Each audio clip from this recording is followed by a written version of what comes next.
ಚೆನ್ನಾಗಿ ಅದ್ಭುತವಾಗಿ ಮಾತಾಡಿದರು ಶ್ರುತಿಯವರು. ಆಮೇಲೆ ನಂಗೆ ಗೊತ್ತಿತ್ತು ಅವ್ರು ಹಾಡ್ತಾರೆ ಅಂತ, ಅದಕ್ಕೆ ಭಾರಿ ಧೈರ್ಯ ಮಾಡಿ ಹಾಡಬೇಕು ಆಡಬೇಕು ಆಡಬೇಕು ಅಂದೆ. ಅದರಿಂದ ಒಂದು ನಮ್ಮ ಸುರೇಂದ್ರ ಸರ್ ಅವ್ರು ಹಾಡ್ತಾರೆ ಅಂದೆ, ಖಂಡಿತ ಹಾಡ್ತಾರೆ ಸರ್ ಅಂದೆ. ಭಾಳ ಚೆನ್ನಾಗಿ ಹಾಡಿದ್ರು, ಬ್ಯೂಟಿಫುಲ್. ಅವರ ಇಡೀ ಕುಟುಂಬದಲ್ಲೇ ಸಂಗೀತ ಇದೆ, ಅದು ಎಲ್ರಿಗೂ ಗೊತ್ತು. ಹಾಗೆ ಎಲ್ರಿಗೂ ಸಂಗೀತದ ಬಗ್ಗೆ ಅಭಿರುಚಿ ಇದೆ, ಅದು ಗೊತ್ತು. ಬೃಹತ್ ಸಭೆಗೆ ನನ್ನ ನಮಸ್ಕಾರಗಳು.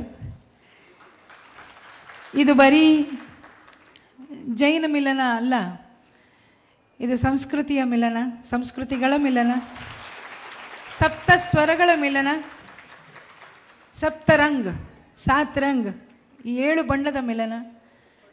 ಸೊ ಎಲ್ಲರ ಹೃದಯದಲ್ಲಿ ಒಂದು ಪ್ರೀತಿ, ವಾತ್ಸಲ್ಯ, ಅಭಿಮಾನ, ವಿಶ್ವಾಸ ಇದೆಲ್ಲವೂ ಸಮ್ಮಿಲಿತವಾಗಿರ್ತಕ್ಕಂಥ ಒಂದು ಸುಂದರವಾದ ಮಿಲನ, ಸುಮಧುರವಾದ ಮಿಲನ. ನನ್ನನ್ನು ಇಲ್ಲಿ ಬರಮಾಡಿಕೊಂಡು ಈ ಒಂದು ಸುಮಧುರವಾದಂಥ ವಾತಾವರಣದಲ್ಲಿ ನನ್ನನ್ನು ಭಾಗಿಯಾಗಿ ಮಾಡಿದ್ದಕ್ಕೆ ನಾನು ಈ ಒಂದು ಸಮಿತಿಗೆ ಅನಂತ ಧನ್ಯವಾದಗಳನ್ನ ಅರ್ಪಿಸ್ತಾ ಇದ್ದೀನಿ. ದೊಡ್ಡವರ ಆಶೀರ್ವಾದದಿಂದ, ಅವರು ನುಡಿದಂತಹ ನುಡಿಯಿಂದ ಅದು ಹುಸಿ ಹೋಗದೆ ಈ ವರ್ಷ ಹೇಳಿದಾಗೆ ನನಗೆ ನಂಬಿಕೆ ಬರಲ್ಲ. ಇದು 50ನೇ ವರ್ಷ ಸಿಂಗಿಂಗ್, ಅಂದರೆ 4ನೇ ವರ್ಷಕ್ಕೆ ಶುರು ಮಾಡಿದ್ದು. 50ನೇ ವರ್ಷಕ್ಕೆ ಹೆಂಗೆ ಏನು ಮಾಡಿದ್ದೀನಿ ಗೊತ್ತಿಲ್ಲ. ಅವ್ರು ಅನೌನ್ಸ್ ಮಾಡಿ ಹೇಳಿದರು. ಅವಾಗ ನನ್ನನ್ನು ನಾನು ಪ್ರಶ್ನೆ ಮಾಡಿಕೊಂಡೆ, ಈ 50 ವರ್ಷದಲ್ಲಿ ಏನು ಮಾಡಿದ್ದೀನಿ? ಇನ್ನೂ ಆ ರಾಗ ಬರಲ್ಲ, ಈ ರಾಗದ ಬಗ್ಗೆ ಗೊತ್ತಿಲ್ಲ, 2 ರಾಗದ ಮಧ್ಯೆ ಇರೋ ಕನ್ಫ್ಯೂಷನ್ ಇದೆ. ಒಂದು ಶುದ್ಧಗಂಧಾರ ಭೂಪರಾಗದಲ್ಲಿ ಒಂಥರ ಇರುತ್ತೆ, ಪೂರ್ವಿ ರಾಗದಲ್ಲಿ ಒಂಥರ ಇರುತ್ತೆ. 2 ರಾಗದಲ್ಲಿರೋ ಶುದ್ಧಗಂಧಾರ ಡಿಫ್ರೆನ್ಸ್ ಏನು? ಈಗೆಲ್ಲ ತಲೆ ಕೆರ್ಕೊಂಡು ನಾವು ಯೋಚನೆ ಮಾಡುವಂಥ ಪರಿಸ್ಥಿತಿ ಬಂದಿದೆ. ಆದರೆ ನಮ್ಮ ಸಂಗೀತವನ್ನು, ವಿದ್ಯಾದಾನವನ್ನು ಧಾರೆ ಎರೆದು ನೀಡಿದಂಥ ನಮ್ಮ ಗುರುಗಳಿಗೆ, ಎಲ್ಲ ಗುರುಗಳಿಗೂ ನಾವು ನಿತ್ಯ ಪ್ರಾತಸ್ಮರಣೀಯರಾಗಿ ನಾವು ಹೊಂದಿಸಬೇಕಾಗತ್ತೆ.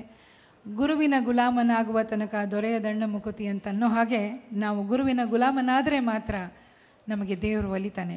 ಗುರು ಎಂಬ ಗುರುತ್ವಾಕರ್ಷಣ ಶಕ್ತಿ ನಮ್ಮೆಲ್ಲರ ನಿಜ ಜೀವನ, ನಿತ್ಯ ಜೀವನದಲ್ಲಿ ಒಂದು ದೊಡ್ಡ ಶಕ್ತಿಯಾಗಿ ಕೆಲಸ ಮಾಡುತ್ತೆ, ಪ್ರೊವೈಡೆಡ್ ಗುರು ಎನ್ನುವ ಶಕ್ತಿಯ ಅರಿವು ನಮಗಾದಾಗ.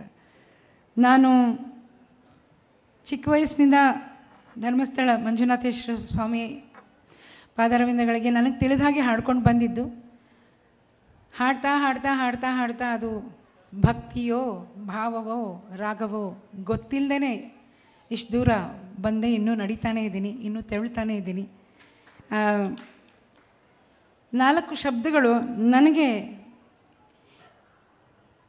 4 ವರ್ಷದ ಹಿಂದೆ ಒಂದು ಲೇಸರ್ ಶೋ ಆಯಿತು, ಬಾಹುಬಲಿ, ಒಂದು ಸಣ್ಣ ಕತೆ, ಒಂದು 20 ನಿಮಿಷದ ಲಕ್ಷದೀಪೋತ್ಸವಕ್ಕೆ. ಅದಕ್ಕೆ ಸಂಗೀತ ನಿರ್ದೇಶನ ಮಾಡಿ ಹಾಡುವ ಒಂದು ಅವಕಾಶ ಆಯಿತು ನನಗೆ. ಅದರಲ್ಲಿ ಈ 4 ಸಾಲುಗಳಿಗೆ ಒಂದು ನನಗೆ ತಿಳಿದಂಥ ರಾಗವನ್ನು ಹಾಕಿದೆ. ಆಮೇಲೆ ಗೊತ್ತಾಯಿತು ಅದು ನಿತ್ಯ ಭಜನೆಯಲ್ಲಿ ಒಂದು ಇಂಪಾರ್ಟೆಂಟ್ ಭಜನೆ ಅಂತ. ಅದನ್ನು ಹಾಡಬೇಕು ಅಂದರೆ, ಪರಮ ಪರಂಜ್ಯೋತಿ ಕೋಟಿ ಚಂದಾದಿತ್ಯ ಕಿರಣ ಸುಜ್ಞಾನ ಪ್ರಕಾಶ ಸುರರ ಮಕುಟಮಣಿ ರಂಜಿತ ಚರಣಾಬ್ಜ ಶರಣಾಗೋ ಪ್ರಥಮ ಜಿನೇಶ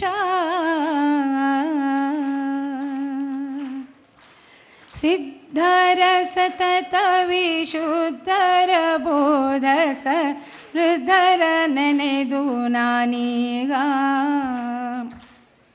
ಸಿದ್ಧರಸದೊಳು ಲೋಹವನದಿದಂತಾತ್ಮ ಸಿದ್ಧಿಯ ಪಡೆವೆ ಇನ್ನೇನೋ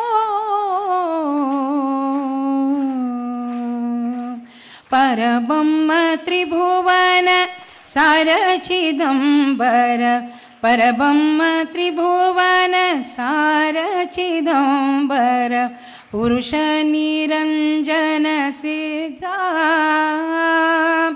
ಪುರುಷ ನಿರಂಜನ ಸಿದ್ಧ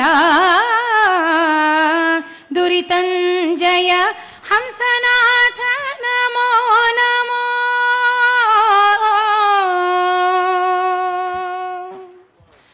ದುರಿತಂಜಯ ಹಂಸನಾಥ ನಮೋ ನಮೋ ಗುರುವೇ ಪ್ರತ್ಯಕ್ಷವಾಗೆನಗೆ ಗುರುವೇ ಪ್ರತ್ಯಕ್ಷವಾಗೆನಗೆ ಗುರುವೇ ಪ್ರತ್ಯಕ್ಷವಾಗೆನಗೆ.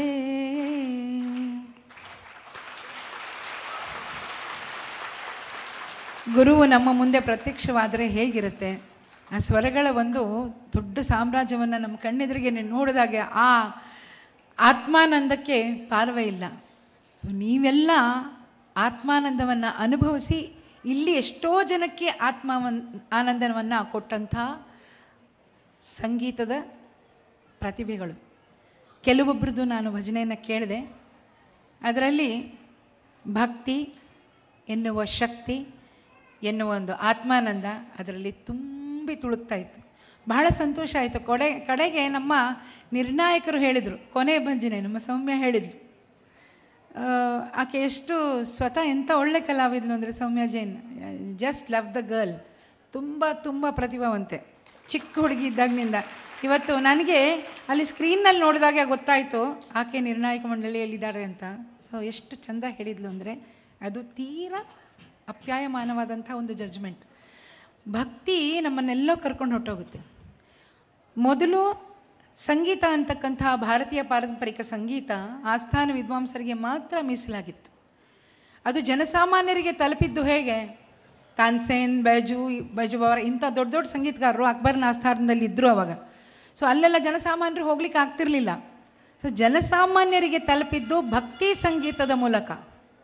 ಸೊ ಭಕ್ತಿ ಸಂಗೀತದ ಮೂಲಕನೇ ಸಂಗೀತ ಜನಸಾಮಾನ್ಯರಿಗೆ ನಾನೂ ಹಾಡಬಲ್ಲೆ, ನಾನೂ ತಾಳವನ್ನು ಹಾಕಬಲ್ಲೆ, ನಾನೂ ಭಗವಂತನ ಸಾಕ್ಷಾತ್ಕಾರದತ್ತ ನಾನೂ ಕೂಡ ನನ್ನ ಜರ್ನಿಯನ್ನು ಶುರು ಮಾಡಬಲ್ಲೆ ಅಂತಕ್ಕಂಥ ಆತ್ಮವಿಶ್ವಾಸ, ಅಭಿಮಾನದ ಭಕ್ತಿಯ ಮೂಲಕ, ಭಕ್ತಿ ಸಂಗೀತದ ಮೂಲಕ, ಅದು ಹರಿದಾಸರ ಪದ ಇರ್ಬೋದು, ವಚನ ಸಾಹಿತ್ಯ ಇರ್ಬೋದು, ತತ್ವಪದ ಇರ್ಬೋದು, ಶರೀಫ್ ಜನಪದ ಇರ್ಬೋದು, ಭಾವ ಭಕ್ತಿ ಗೀತೆ ಇರ್ಬೋದು, ಅಥವಾ ಮೀರಾ ಭಜನ್ ಇರ್ಬೋದು, ಸಂತರ ಅಭಂಗ್ ಇರ್ಬೋದು, ಯಾವುದೇ ಭಾಷೆ ಇರ್ಬೋದು, ಜಿನಭಜನೆಯೇ ಇರ್ಬೋದು, ಭಕ್ತಿ ಅಂತಕ್ಕಂಥದ್ದು ಮುಖ್ಯ.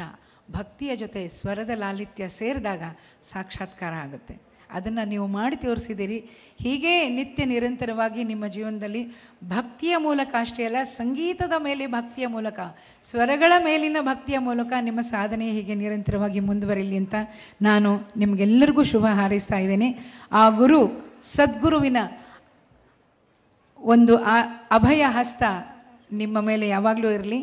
ನೀವು ಭಕ್ತಿಯ ಒಂದು ಪರಂಪರೆಯಲ್ಲಿ ಬಂದರೆ ನಿಮ್ಮ ಮುಂದಿನ ಜನ್ರೇಷನ್ಗೆ ಆ ಆದರ್ಶಪ್ರಾಯರಾಗ್ತೀರಾ, ಹಾಗೂ ಆ ಭಕ್ತಿಯನ್ನು ನೀವು ಅವರಿಗೆ ನೀಡ್ತೀರಾ. ಇವತ್ತು ತುಂಬ ಅವಶ್ಯಕತೆ ಇದೆ. There are a lot of distractions today. I don't call them distractions because everywhere there is music. But short-lived status. ಮೊದಲು ಒಂದು ರಾಗ 1 ಗಂಟೆ ಹಾಡಲಾಗ್ತಿತ್ತು, ಅದು 3/4 ಗಂಟೆಗೆ ಬಂತು, ಅರ್ಧ ಗಂಟೆಗೆ ಬಂತು. ಬರೀ ಛೋಟಾ ಖ್ಯಾಲ್ ಆಯ್ತು ನಮ್ಮ ಹಿಂದೂಸ್ತಾನಿಯಲ್ಲಿ. ಛೋಟಾ ಖ್ಯಾಲ್ ಒಂದು 7-8 ನಿಮಿಷ, ಓಕೆ ಫೈನ್.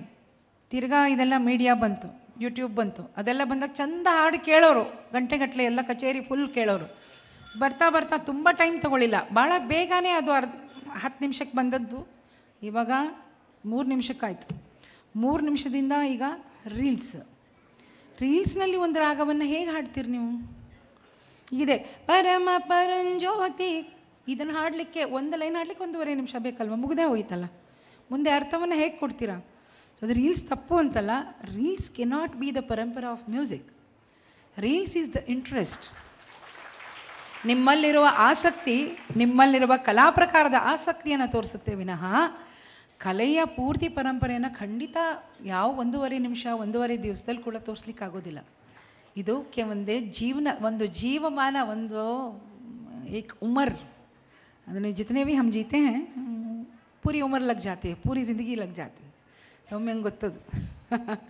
ಸೊ ನಮ್ಮ ಶ್ರುತಿ ಎಷ್ಟು ಚೆನ್ನಾಗಿ ಮಾತಾಡಿದರು ಇವತ್ತಂದರೆ, ಎಷ್ಟೋ ಮಾತುಗಳನ್ನ ನಾವು ಕೂಡ ಹೌದಲ್ಲ ನಮ್ಗೆ ಮರ್ತೋಗಿದ್ದ ಮಾತುಗಳನ್ನ ಆಕೆ ಹೇಳಿದರು. ಸೊ ಇದು ನಿರಂತರವಾಗಿ ಇರ್ತಕ್ಕಂಥ ಸಾಧನೆ. ಅದು ಕಲೆ ಯಾವುದೇ ಪ್ರಕಾರ ಇರ್ಬೋದು, ಸಂಗೀತ ಇರ್ಬೋದು, ನೃತ್ಯ ಇರ್ಬೋದು, ಸಾಹಿತ್ಯ ಇರ್ಬೋದು, ಶಿಲ್ಪಕಲೆ ಇರ್ಬೋದು, ಎಷ್ಟೋ ಬಿಡಿಸ್ತಾರಲ್ಲ ಚಿತ್ರ, ರೇಖಾಚಿತ್ರ, ಆ ಕಲೆ ಇರ್ಬೋದು, ಆಶುಕವಿತೆ, ಮಾತನಾಡುವ ಕಲೆ ಇರ್ಬೋದು, ವಾದ್ಯ, ಇವರೆಲ್ಲ ಇದ್ದಾರಲ್ಲ, ಇವರೆಲ್ಲ ಇಲ್ಲದೆ ತೇನ ವಿನ ತೃಣಮಪಿನ ಚಲೈತೆ, ನಮ್ಮ ಕಚೇರಿ ನಡೆಯೋದೇ ಅಲ್ಲ ಇವರಿಲ್ಲದೆ ಇದ್ದರೆ. ಸೊ ಎಲ್ಲರೂ ಒಂದು ಫ್ಯಾಮಿಲಿ ಥರ ಒಟ್ಟು ಕೂಡ್ತಾರೆ.